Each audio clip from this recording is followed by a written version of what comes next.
Assalamualaikum warahmatullahi wabarakatuh. Halo semua, selamat datang di video pertama kami, video review praktikum mikrobiologi, modul sterilisasi dan pembuatan zat.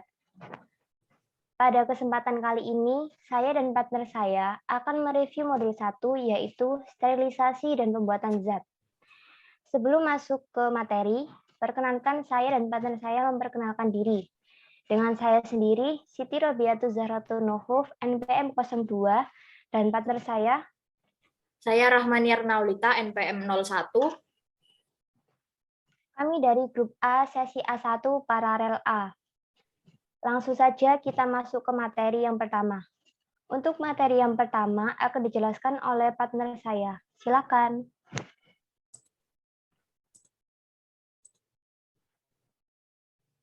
Nah, yang pertama,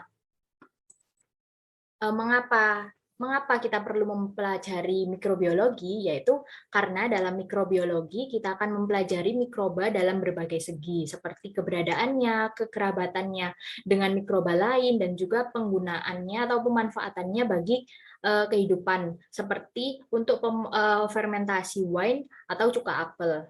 Selanjutnya, sebenarnya apa sih tujuan dari percobaan ini? Yaitu yang pertama, untuk mengetahui metode sterilisasi alat. Nah, yang kedua adalah untuk mengetahui perbedaan penggunaan atau prinsip kerja dari hot air oven dan autoclave. Nah, yang ketiga adalah untuk mengetahui proses pembuatan zat yang digunakan untuk percobaan selanjutnya. Selanjutnya adalah sebenarnya apa sih sterilisasi itu dan macam-macamnya.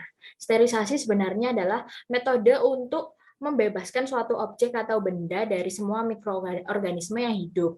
Nah, lalu macam-macam sterilisasi ini secara umum dikenal 3, yaitu yang pertama ada sterilisasi secara fisika, kedua secara kimia, dan ketiga secara mekanik.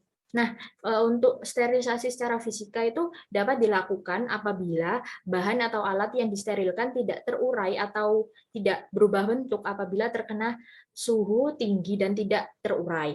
Nah, misalnya dengan pemanasan menggunakan udara panas atau uap air bertekanan, pemijaran penyinaran sinar UV, dan lain-lain. Nah, sterilisasi dengan udara panas itu biasanya menggunakan hot air oven dengan suhu 160 derajat Celcius hingga 180 derajat Celcius selama kurang lebih 1,5 jam. Nah, lalu untuk sterilisasi secara kimia, yaitu pengertiannya adalah memaparkan alat atau bahan yang mengandung mikroorganisme terhadap suatu senyawa kimia dengan reaksi tertentu yang dapat menghentikan pertumbuhan mikroba. Nah, biasanya ini digunakan alkohol 70%. Mengapa kok digunakan alkohol 70%? Karena pada alkohol 70% ini tekanan osmosisnya lebih tinggi sehingga dapat merusak dinding protein dari mikroba tersebut. Nah, yang selanjutnya adalah sterilisasi secara mekanik, yaitu menyaring suatu cairan non-steril dengan kertas membran sehingga cairan yang melewatinya atau produknya ini bisa bebas dari mikroba. Selanjutnya, mengapa sterilisasi itu penting? Karena agar alat atau bahan yang akan digunakan tidak terkontaminasi oleh mikroba, dan juga mikroba ini dapat membuat konsentrasi atau kemurnian larutan yang digunakan ini menurun sehingga dapat mempengaruhi proses percobaan atau proses produksi tersebut.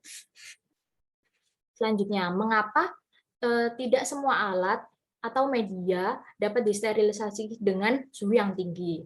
Karena apabila digunakan suhu yang terlalu tinggi dapat merusak alat atau bahan yang tidak terlalu tahan dengan panas. Selanjutnya adalah perbedaan sterilisasi dan pasteurisasi. Nah, sterilisasi ini dilakukan untuk mematikan mikroba yang ingin dihilangkan seperti dalam produk makanan atau minuman dengan suhu yang tinggi seperti pada kisaran 110 derajat Celcius hingga 120 derajat Celcius. Nah, bahan yang disterilkan ini memiliki daya tahan yang lebih lama hingga 6 bulan pada suhu ruang. Nah, lalu untuk pasteurisasi ini dilakukan untuk menginaktifkan sel-sel vegetatif dan mikroba patogen. Nah, biasanya pengawetan dengan metode pasteurisasi ini tidak memiliki umur simpan yang terlalu lama.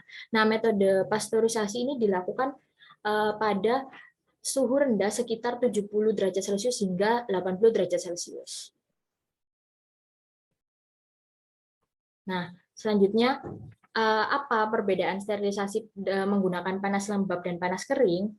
Yaitu panas lembab ini menggunakan uap air bertekanan selama 15 menit pada suhu 121 derajat Celcius. Panas ini mendenaturasikan atau mengkoagulasikan protein pada mikroba hidup.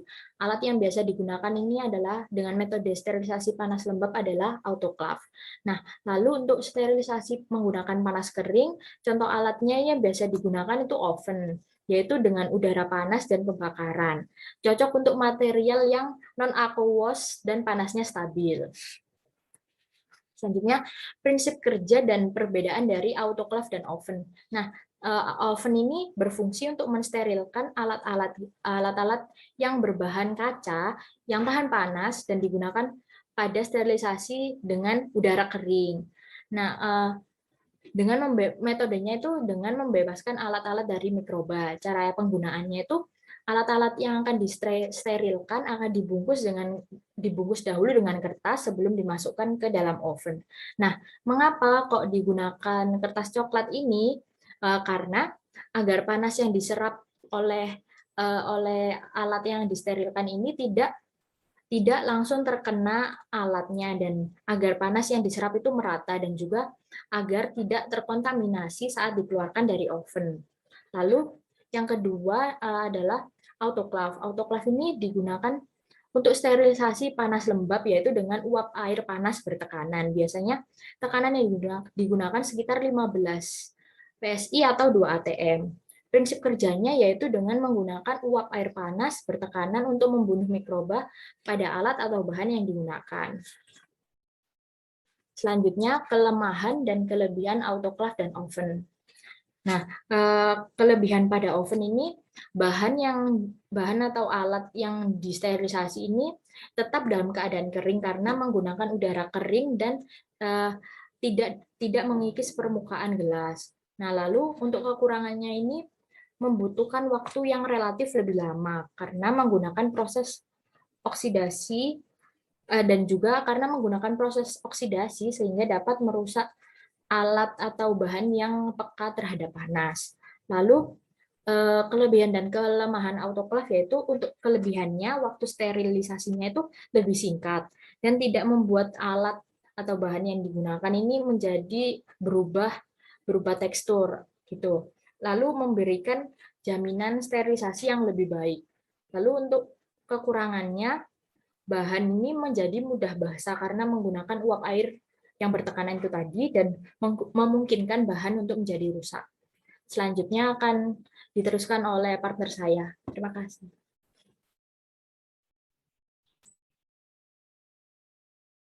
Baik, selanjutnya adalah di sterilisasi juga terdapat teknik aseptik. Teknik aseptik itu apa sih?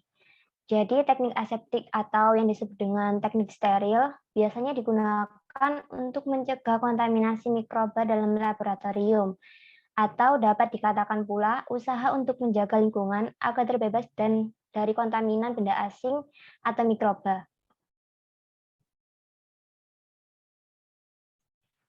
Selanjutnya yaitu denaturasi bakteri.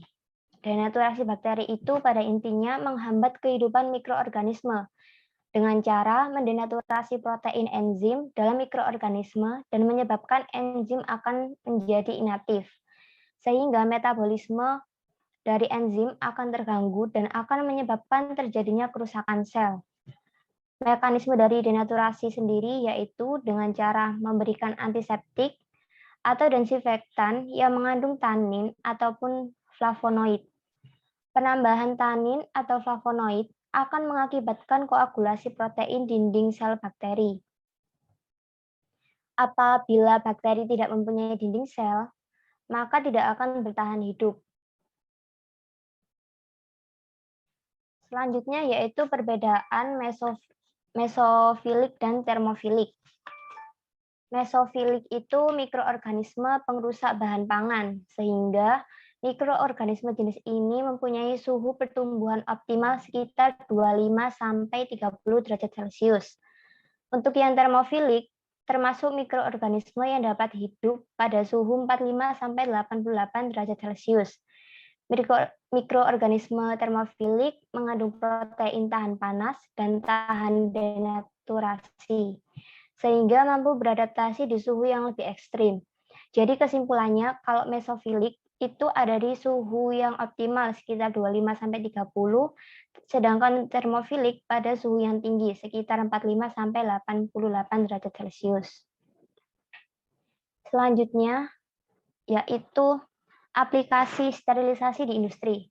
Sebenarnya ada banyak pengaplikasian sterilisasi dalam industri. Cuma kami akan memberikan salah satu contoh yaitu pada industri susu. Sterilisasi parsial biasanya digunakan dalam industri susu dengan menggunakan metode ultra high temperatur, di mana metode ini dapat mematikan semua bakteri pembusuk atau patogen, sehingga produk atau susu itu tadi waktu penyimpanannya lebih lama. Selanjutnya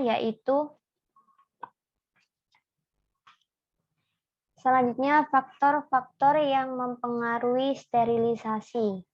Yang pertama ada suhu, yang kedua kontak dengan alat uap, dan yang ketiga ada waktu. Di mana semakin tinggi suhu pada saat sterilisasi akan mengurangi waktu sterilisasi. Untuk selanjutnya yaitu sterilisasi alat. Jadi yang kami lakukan ada dua macam metode sterilisasi. Ada sterilisasi secara kimia dan sterilisasi secara fisik. Kenapa dilakukan dua metode sterilisasi? Karena yang pertama, sterilisasi secara kimia dengan cara menyemprotkan alkohol 70%. Sterilisasi ini hanya merusak bagian lapisan sel luar mikroorganisme atau sel vegetatif.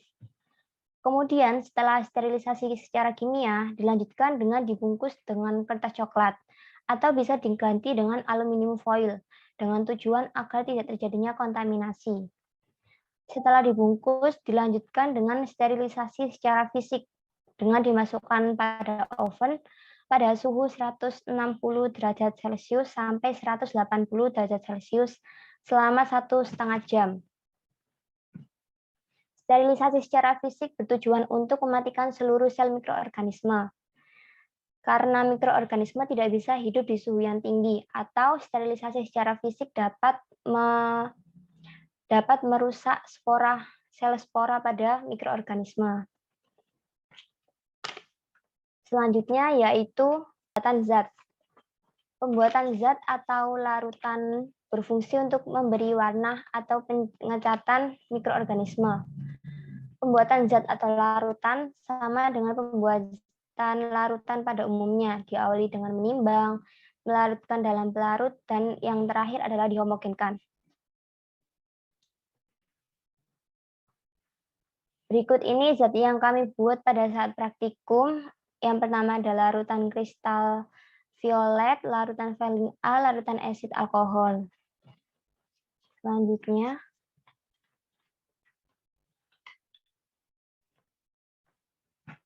ada larutan Vaseline B dan larutan methylene blue. Itu tadi review materi dari kami mengenai sterilisasi dan pembuatan zat. Apabila ada kesalahan, kami mohon maaf dan sampai jumpa di video berikutnya. Bye-bye. Kami akhiri. Wassalamualaikum warahmatullahi wabarakatuh. Terima kasih.